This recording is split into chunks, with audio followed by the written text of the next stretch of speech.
Y hablando de Rusia como lugar geopolítico y visita de parte del presidente Alberto Fernández, lo que miramos con atención es el conflicto que esa nación mantiene con Ucrania.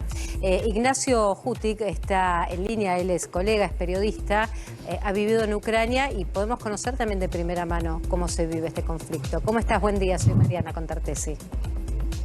¿Qué tal? Buenas tardes, buen día. Igualmente. Gracias por atendernos. A ver, en principio, ¿cómo se vive hoy en Ucrania en un conflicto que está latente con la amenaza de Rusia de invadir, además de lo que desde el 2014 ha conseguido, que es estratégicamente el puerto de Crimea para tener toda la flota rusa a su disposición? Exactamente, el puerto de Sebastopol, la base naval de Sebastopol, uno de los lugares más importantes para la geoestrategia de Rusia. Ese puerto en realidad no es que lo recuperó Rusia, sino que simplemente lo mantuvo, porque si bien Crimea era parte del territorio ucraniano dentro de la Unión Soviética y Ucrania lo heredó una vez que se independizó, una vez que se disolvió la Unión Soviética en 1991, Rusia lo seguía alquilando desde 1991 hasta 2014, cuando anexó o recuperó, en términos rusos, la península de Crimea. ¿Cómo se vive hoy por hoy en Ucrania? Bueno, en principio, Ucrania es un país que está en guerra hace casi 8 años, con lo cual no hay mayores novedades.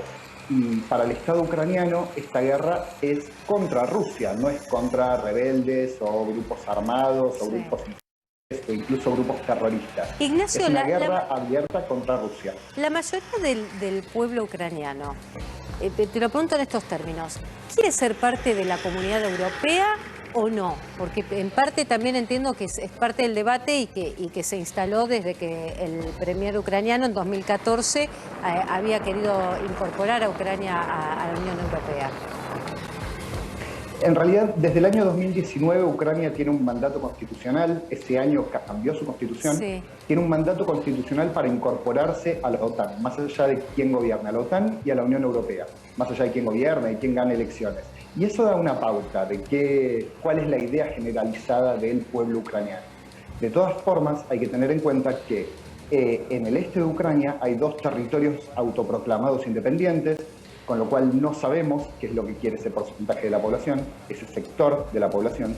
Y tradicionalmente en el este vive un sector que políticamente está mucho más cercano a Rusia. Claro. Eso se vio en todos los resultados electorales desde 1991, la independencia, hasta la guerra que se inició en 2014. Cada mapa electoral se ve esta división entre el este y el oeste. Sí. Pero si buena parte del país no sabemos qué opina, no podemos tener una visión tan globalizada. De todas formas, las encuestas de los territorios que sí podemos ver, que sí podemos analizar, sí. Dan que alrededor del 60% de la población apoyaría un eventual acceso a la Unión Europea y a la OTAN. Y a la OTAN. ¿Cómo es hoy la convivencia?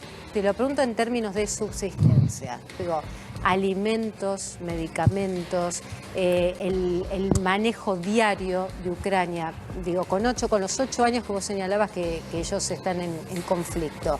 ¿Se profundizó? ¿Siguen igual? ¿Cómo es hoy? En términos generales, la guerra es muy sectorizada. Sí. Es un área muy particular del país y por fuera de esa zona se vive normalmente. Hay que tener en cuenta que Ucrania es el país más pobre de Europa en términos relativos, en términos de PBI per cápita. Mira. Y eso no es poco. Por supuesto que la guerra ha afectado infraestructura, porque además la región que se autoproclamó independiente era la región más industrializada de Ucrania.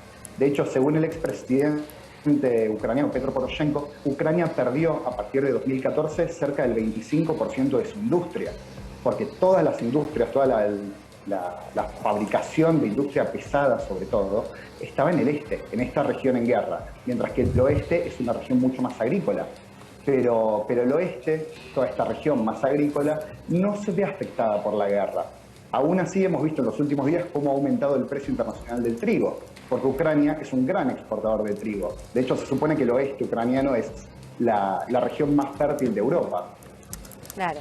Ignacio, gracias por este contacto. Vamos a seguir manteniendo diálogo porque sobre todo sigue latente el conflicto. Hay que ver a la espera de Putin también cuáles son los próximos movimientos que da. Gracias. Por supuesto, será un placer. Hasta luego.